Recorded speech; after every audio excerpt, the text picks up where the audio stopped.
Hello to you again. This is J.R. Johnson, and this is part 5 of 5 short parts. This is the beginnings or birth of Islam and life of Muhammad, a very short introductory made of 5 short parts. Please watch all 5 short parts to get a better understanding.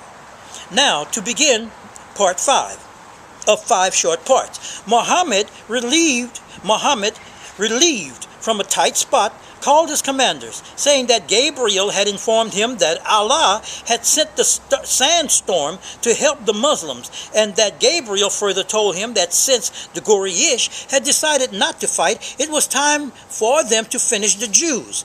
Soldiers beleaguered from 15 days of siege protested. Muhammad screamed at them, saying, "Did the angels of Allah put down their arms that you are trying to put down yours? They poured sand and stones on the enemy to destroy them. Gabriel told me, get up and go after the Jews and cut them to pieces." This is Muhammad saying what Gabriel told him, but nonetheless, Bilal, B-A-L-A-L, he was one of Muhammad's followers who called for prayer. Azan, A-Z-A-N, received his orders from Muhammad and went into town on Medina, inviting people to join Muhammad's army for the march against the Jews. Muhammad's 3,000-strong army surrounded the citadel and besieged it for 15 days. The Bani Garitze surrendered, but Muhammad would not accept. He left it to the judgment of the elders of Us tribe, USS, who were friendly with the Bani Garitze. That did it. First, the men and young boys of the Bani Garitze were brought out of their homes with their hands tied behind their backs. Then the women and young girls were marched in front of Muhammad. Muhammad took the most beautiful ones, such as Rayhane, and sent her to his harem. The rest of the women were divided amongst the soldiers and Muhammad. Then it was time to divide the rest of the spoils of war, the loot, including household goods, arms, and animals. The tragedy of the Bani Garitze was the second phase of Muhammad's plan for the Jews. The judgment of Us, USS, clan was that Muhammad should let the Jews go. But Muhammad then left the final judgment to Saad, S-A-A-D, bin Muaz, who had been wounded in the battle and was after revenge. When he was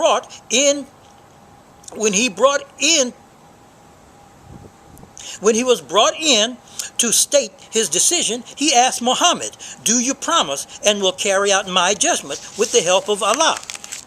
All present indicated that they would.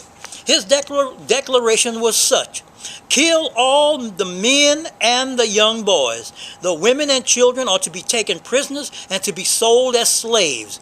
All their belongings are to be confiscated and divided among the soldiers, minus 1/5 or 20%, which goes to Muhammad." Muhammad, with a smile in his face, raised his hands and declared that he would obey Allah's wishes. The morning after passing the judgment, per Muhammad's order, a great ditch was dug. All the men and young boys were brought to the edge of the ditch, D-I-T-C-H, in groups of 5 and 6, where they were beheaded. It took the entire day to behead 800 men and boys. That night was a festive, carnal, sexual orgy of rape with the enslaved womenfolk of the Bani Garitze.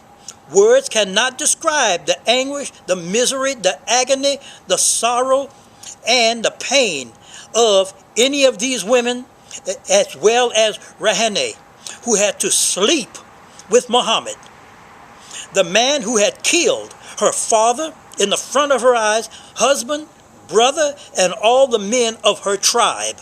The next day, Muhammad, in order to legitimize and justify his sexual rape and copulation, asked her to marry him.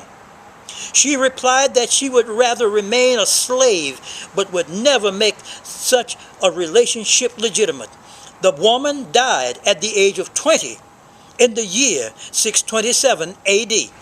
Things were not all right yet, for the slaughter, bloodthirst, the pillage, the and ferocity of the action had to be legitimized and justified.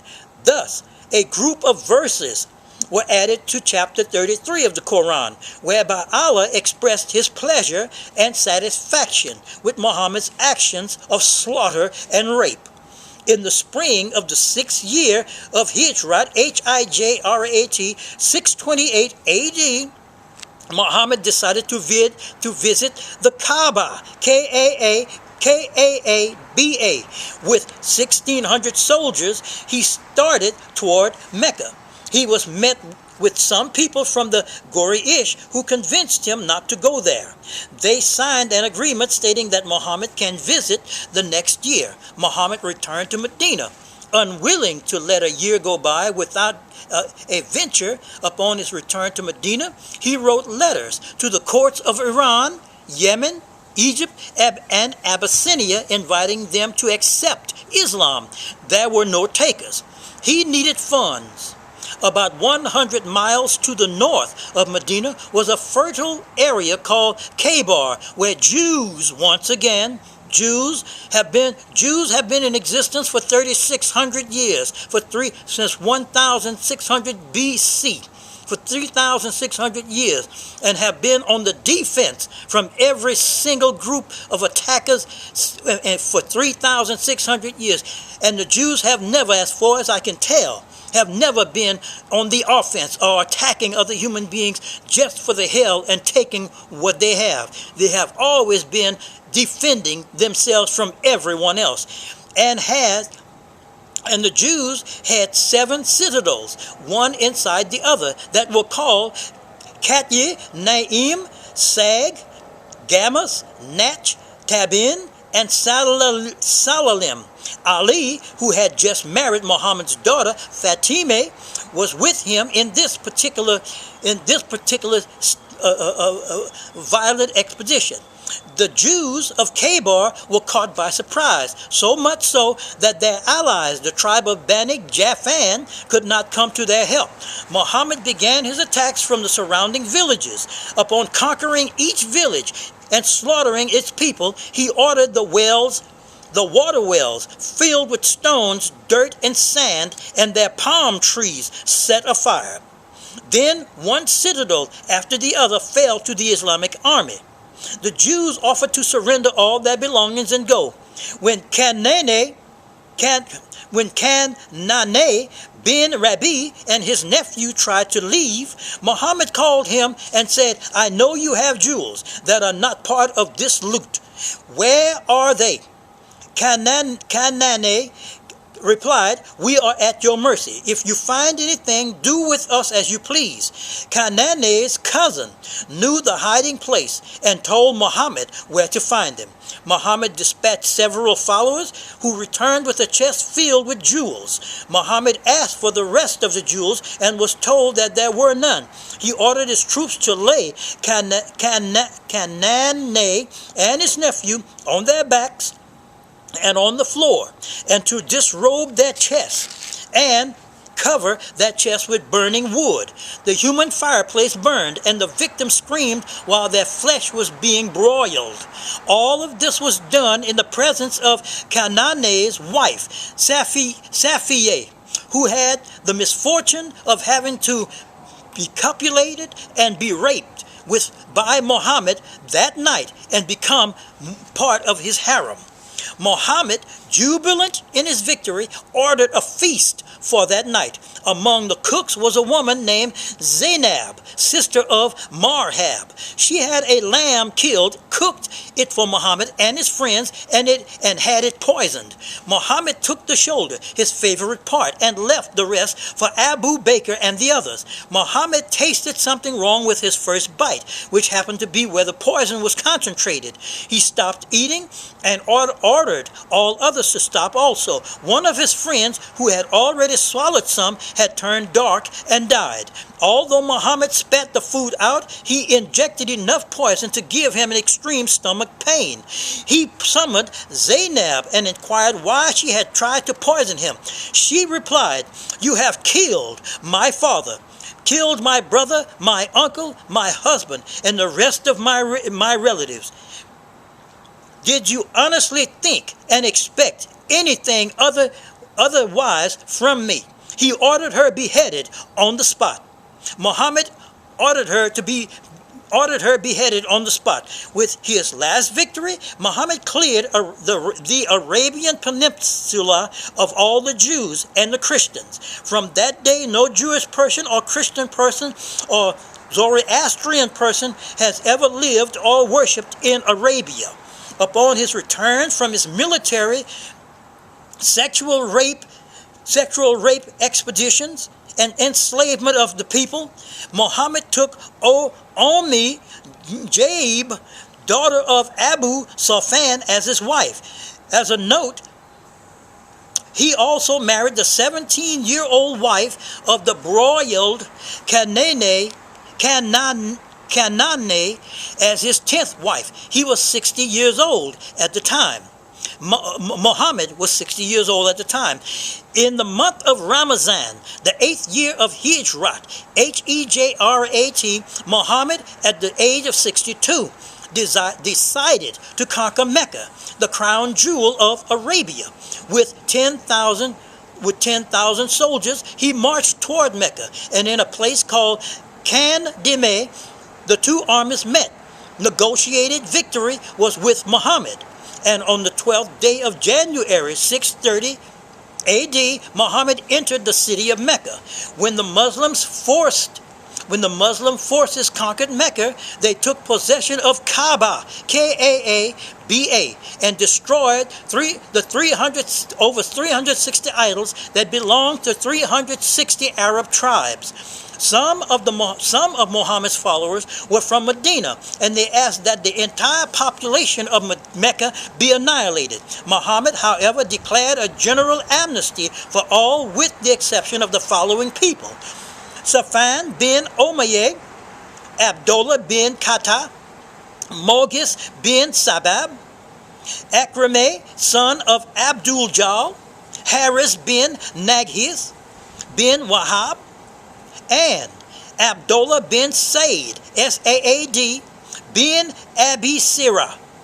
The last named had long been Muhammad's steno secretary, writing for him, and at times used to play tricks with the dictated verses. The secretary had abandoned Islam on the grounds that of what he wrote, of what he is saying, if what Muhammad dictates comes from Allah, then how is it that my actions can possibly change them? And that Muhammad, you yourself, agrees with it. That brought him his death sentence. Other than the people on Muhammad's blacklist, two poets known as Fartine and Garibe, who had poked fun at Muhammad, and two women known as Hind bint Atba and Sarah Mullah Amr bin Hashim, who had ridiculed him when he lived in Mecca, were also executed. Muhammad became the sole ruler of Arabia, with the exception of Hanin, with its two tribes, Hozan and Shaghif. Muhammad wanted Hanin included in his empire, and so with 10,000 soldiers he began his march. Islamic forces were now addicted to killing, plunder, slaughter, bloodthirst, rape, pillage, and so forth. And instead of fighting at the initial stages of the battle, they began to loot. The battle was being lost when Muhammad, Ali, and Abu Sufyan, by screaming orders, called them to order. Most of the opposition fled to Taif, with Muhammad in hot pursuit. The Muslims surrounded Taif and kept it under siege for 17 days. The Muslim losses were substantial, and Muhammad ordered retreat without a victory in that particular case. In the 10th year of Hijrat, Hijrat, Muhammad went on Hajj to Mecca. This was his last visit there. Upon his return from Hajj, he tried to send a military expedition to Syria, but took ill.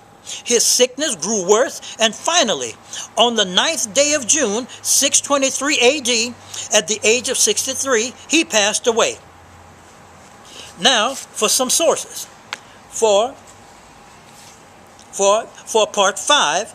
Part 5. Elihir Kamshi, Koran Karim, Holy Bible, Old and New Testament, Dr. Rose Hangar, Cyrus the Great and Mohammed bin Abdullah, Alime Vaz Shafti, Koran Kalime Mohammed, Bajan Fakhur, Mohammed Prophet, Mohammed King of Arabia, Anwar Sheikh, Islam, the Arab nationalist movement, Ibn Hasham, Sirah Razul Allah. This is the only known complete biography of Muhammad Abdullah Talib, or simply Muhammad, the founder of Islam. Ibn Hashim, Sirah Razul Allah. Dr. G. Sakhu, Muhammad and Mohammedism. I want to thank everyone for listening and watching. And please listen to all 5 short parts of this so that you can get a complete understanding. A great deal of material was not put into these presentation videos because it would fill hundreds of videos, because there's so much material. Maybe not hundreds, but dozens, because there's so much material of Muhammad's life. Now, have a good day, share this video, and please have a fine life.